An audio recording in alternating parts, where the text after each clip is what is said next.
Day 14 of the Lone Star Showdown over Texas voting rights. This week, some of the Texas House Democrats in Washington, D.C. plan to testify before Congress. Tonight, they met virtually to discuss their next steps as they gear up for the important meeting. Matt Doherty has more on the fight all the way from the state capitol to the nation's capital.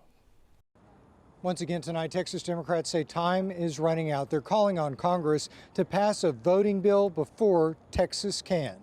But our presence here also reminds them we are facing arrest when we get home, and we are running out of time. 3 of the Texas House Democrats in Washington will testify before a U.S. House subcommittee on Thursday. Representatives Sinfronia Thompson, Nicole Collier, and Diego Bernal will be testifying on the proposed legislation that would change election laws in Texas. The Texas Democrats who broke quorum have been in Washington for 2 weeks. There is strong resolve within our caucus. So no matter what you're reading on Twitter, what you're seeing, we are committed to being here. We know that we have to fight.